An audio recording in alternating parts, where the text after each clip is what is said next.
Hey guys, Ultimate Nova fan here. So in this video, I will be showcasing a purchase that I made back in April. This is the Marvel Comics Omnibus Nova Richard Rider collection. This book consists of 45 issues, 25 of them being from the man called Nova, and then another 20 issues with appearances by Nova, and very specifically Richard Rider's Nova. So everything in this book has to do with Richard Rider. That's why they put the name on the cover to make the distinction between any other Nova in the Marvel universe. So this book came out in, I believe, the last week of March of 2023. I am just showcasing it now, and I'm gonna turn the book over so I can show you that um, here, if you look very carefully, you will see all the issues that are inside of this book. See if I can zoom in just a little bit, just for you to get a better picture of it. Like I said before, these are all 25 issues of The Man Called Nova, plus any other books that he was in during the run, which is between the years of 1976 and I believe the last existing year of Nova Richard Rider being in a book was probably 1982 in a Marvel What If issue. So again, I'll see if I can point out a couple of ones that we'll be discussing in this video. So this one here is the Daredevil issue. That's 5 issues into his own book, and then he makes a very brief appearance in the Daredevil. We'll put the camera down a little bit here and follow through. Also, there is an issue here of Amazing Spider-Man, which starts in this book here of Nova, issue 12, with him meeting Spider-Man, and then the storyline continues in Spider-Man's book. There are a few more here. We have a Fantastic Four issue, which is supposed to be an annual. I've never actually read that issue, and I do not own that issue. I confused it with another issue I thought I had. And it turns out it was two different issues, and I didn't know that. So in this Fantastic Four issue, they pretty much are discussing the whereabouts of a character from the Nova universe, which is the Sphinx. After that, we see 3 issues here of the Defenders, and the Defenders are just a Marvel group of superheroes. And I believe they are taking applications for new members, and Nova goes to join. So we move further down here, and there is a Marvel 2-in-1 that has the thing in it, and that's a very cool, a cool book and cool cover and cool story. So further down here is when we are getting close to the end of the Nova run. So right here we have issue number 25. That's this one here. And in this issue, Nova is getting ready to leave the Marvel Universe. For whatever reason, they decided to cancel the book or no longer invest in it. And we'll get inside the book, and we'll show you a couple of pages of that. The storyline follows in the Fantastic Four, which is a very cool story, and it showcases the Sphinx, the Fantastic Four, the Squirrels, and Xandar, which is Nova Prime's um, planet of origin. So just to push down here and just show you a couple of more issues of the Fantastic Four, and then we'll bounce out here just a little bit so you can see the last few issues down at the bottom. And then this is the issue I was referring to, which is a What If, which kind of closes out Nova's journey in comic book land. and then they just have two follow-up issues with the thing, and that's again showcasing the Sphinx. So let's go out of zoom mode here, go back to the book, and I will flip it over, and we will get to the meat of the book here. So the first thing we can probably just show you is the inside cover of the book. Again, just get a little closer to the book. There we go. And there's a preface here that tells you what's going on. And then again, here we go, a cover of, I believe, issue number 13. It just doesn't show all the background art. I forgot what issue that comes from. Then we have an introduction as to who are the major contributors to creating Nova. That comes from I don't know if it's number 20, number 20 issue, where he reveals to his parents that he Nova. And then we have the table of contents here. And I took the liberty of jotting down some notes so we can get to the part I want to talk about. The first issue here, the book is pretty big in a way that it replicates and reproduces the pages almost identical in size and everything. They even have page numbers down here that doesn't coincide with the real page numbers of the book. That's just the page number for regarding the Omnibus, which I believe has, if I am correct, 851 pages of its entirety covering Nova and his journey. So the first thing I guess I want to do is, after we acknowledge that the number one issue isn't here, let's go to, so you can get a better look at the Daredevil cover, which is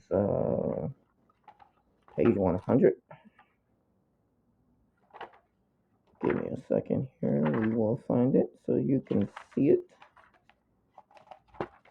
All right, there's the Daredevil cover. With I guess there is nothing here to allude that you will see Nova in the book, but in that era of comic books, people brought a lot of comic books, and it was always nice to see a little what they call now, I guess it's considered Easter eggs. So this is the panel that shows Nova in the book, but this is not the actual issue.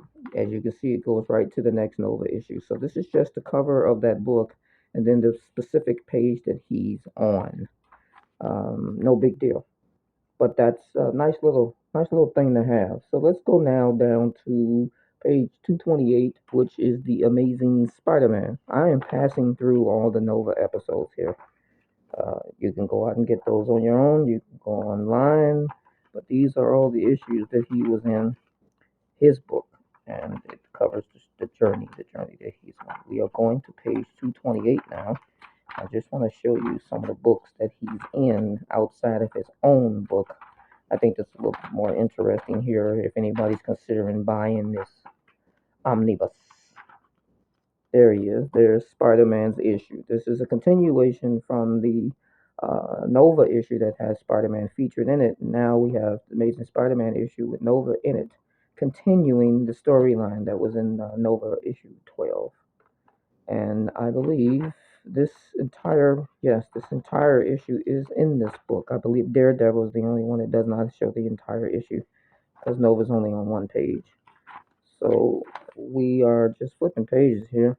And the next one I want to get to is the Fantastic Four Annual, which is on page 373. In the meantime, we'll just keep flipping the pages here so you can see what's going on. I did enjoy immensely in my childhood reading these books. I love the art style and everything about it, and knowing that Nova was now being featured, and that's kind of cool. They do that there with the color scheme of the. I think I spoke before. This is rather misleading. This particular issue that's going to be coming up, but we won't discuss that. That's for another time. I'm always talking about things Nova verse wise. Let's get to the other book that Nova is in. I believe I said 373. Yes, it is. There is a Fantastic Four Annual that Nova is not in. I apologize. What I meant to say was it is Nova related in the fact that the Sphinx is in this book. The Sphinx is in this book, which is now has been established as a real baddie in the Marvel Universe through Nova's book.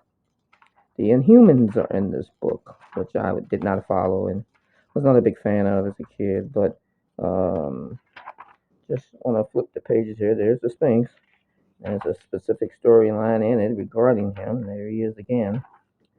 And then they just go through the motions here. So we're going through the motions. And that covers that. Now, the next few books after that is Defenders.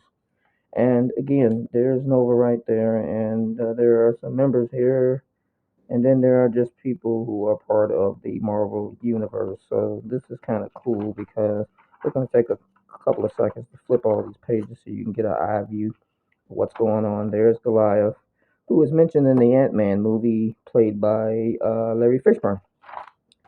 So we have again, there's a real story here, but there is the Defenders, and Nova's in this book as well. The 3 issues, he's in it. There he is. There he is.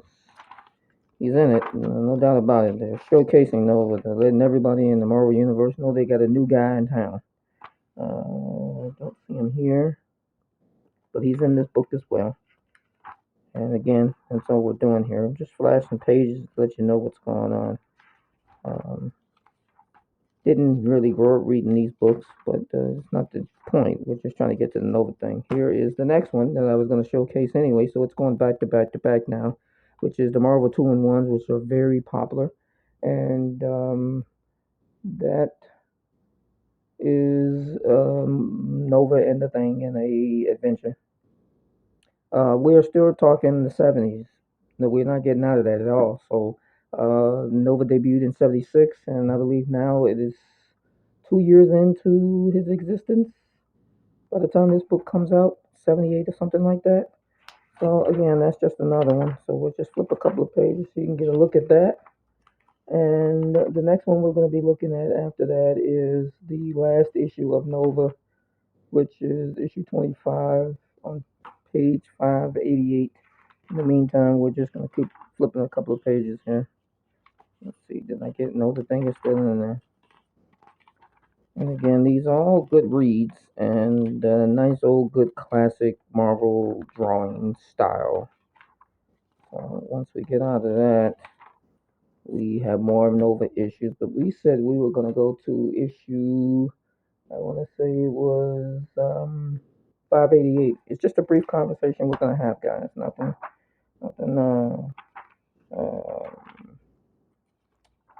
nothing trend setting or anything regarding surprises or epic or anything like that. We're just going to now the book, and in the meantime, I'm flashing here, so you're seeing what's going on with Nova. So I believe it's 588 we're looking for here,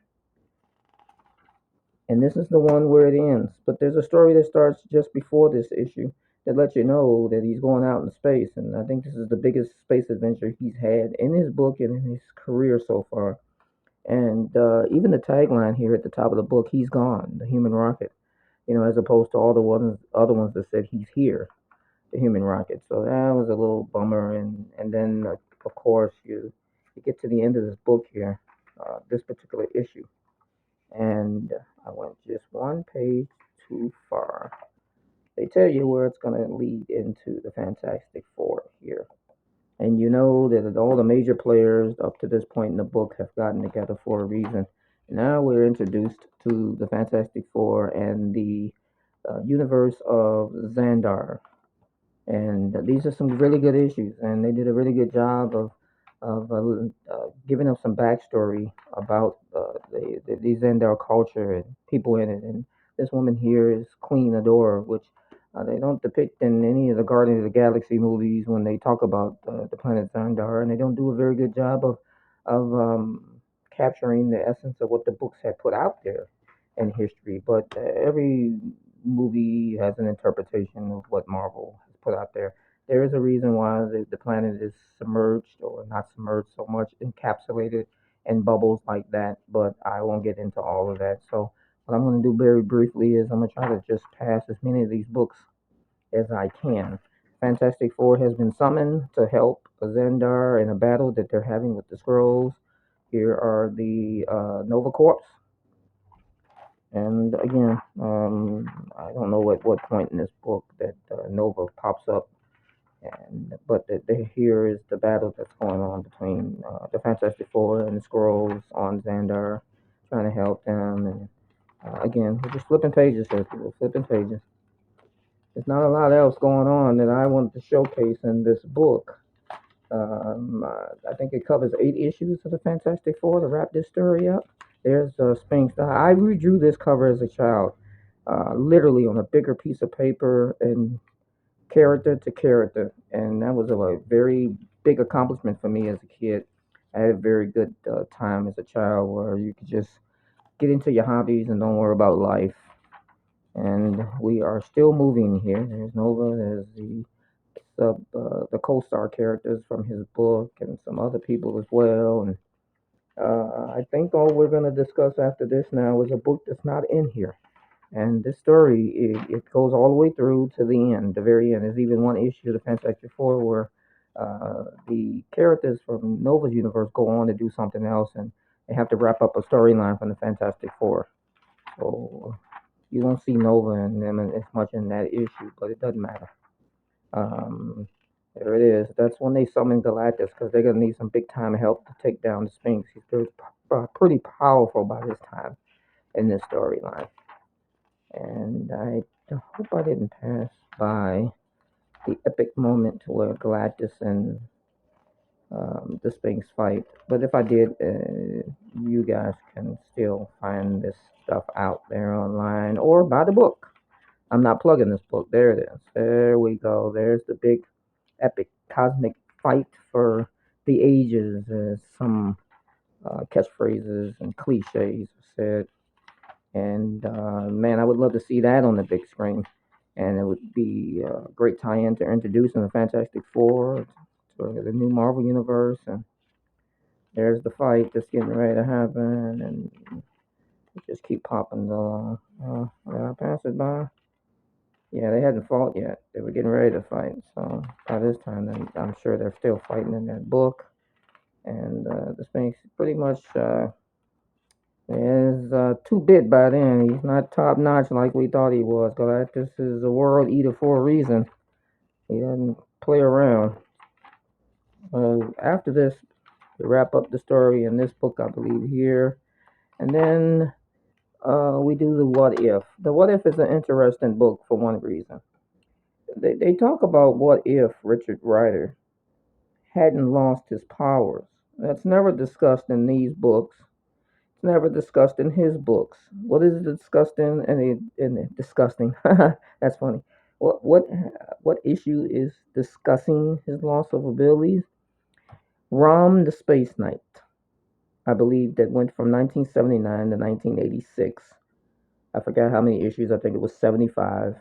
And there is one issue, number 24, which concludes the story of the Squirrels and Nova and all of his accomplices that were fighting out in space with the Fantastic Four. And then they have this book here. So it seems like online everybody is discussing why the book isn't in this book, in this collection. And from what everybody can tell, there's a legality of who owns Rom, the Space Knight. I actually read an article that says Hasbro Toys owns Rom, the Space Knight, and not Marvel. So they would have to go through Hasbro to get the clearance to put the book in and whatever. So the What If issue, I won't reveal anything in here. I'm gonna pass by that, so that you can go out and get the book for yourself and enjoy it for yourself, or go online and read it. One day I will talk about it. So these are just some books about what's up with the Sphinx since then. And again, no spoilers here. So we get to the end of that, and after those 2 issues, that's it. Nova is gone by 1983 out of the Marvel Universe, and he does not reappear again until 1990 with the introduction of the New Warriors book. So what we're going to do here now is close out this video by showing you the end of the book. This is the back of the book now, which closes out this thing story, and then show you some inserts of some of the books This is, I think they're calling this unused art. This is sketch art here. This is an actual book, the official Marvel Index to the Fantastic Four, and these are pages that are in that book. The people of Xandar, the planet of Xandar, Nova himself, villains of Nova, Richard Rider himself, his journey, his history, all in the Fantastic Four Index. There's a cover, I believe, from issue 5 or 6. I think that's 7, 8, or 9. I get my numbers mixed up. And this is issue, I think, 13 with the Sandman. Sandman. That's the one where he tells his parents. I get it wrong. I thought it was 20. It's 21, where he tells his parents that he's Nova. That's a reprint. I want to say the first issue done modern. This is the one again where he tells his family who he is. There's the Spider-Man and Nova issue, and then I believe that's 13 with the Sandman. This is the one that I really hate because that whole storyline is nothing like what you see on the cover of issue, I believe it's 15. And I was really looking forward to this. This was going to put Nova in a whole new galaxy, and then it just let me down with the bogus storyline. This is, I believe, 22 or 23 issue that is, and more art for the covers of books, Fantastic Four, the Defenders cover, and one of the Fantastic Fours, the Thing, and that's pretty much it, guys, in a nutshell. This is my most recent purchase back in April regarding the man called Nova. This is the Omnibus from Marvel Comics, and this has all 25 issues of Nova and another 20 issues with his appearances or related storylines. And retail value on this was $100. Don't let that scare you. You can probably find online between 60 and 75. Amazon or someone else, comic book store or collectible store or bookstore. I am very proud that I purchased this. I'm going to use it as a coffee table book. I'll skim the pages here and there if I need some motivation or insight regarding my projects. And if you don't feel as though it's your cup of tea, or you want to invest this kind of money and or go back this far in Marvel history, then don't. I don't peddle anything on people. I don't promote stuff. I'm not a sponsor. I'm just a guy. I like Nova. I like all things Nova, and one day I'll have too much of it and wonder what the heck was going on. Why was I jonesing with this guy? So that's it. This is the Marvel Omnibus of the man called Nova, Richard Rider. And thank you for watching, guys. Go out and get your book, and if you don't, go online and read up on Nova, and let's get current and appreciate one of the more underrated characters in the Marvel Universe. This is the Ultimate Nova fan signing out. Thanks for watching.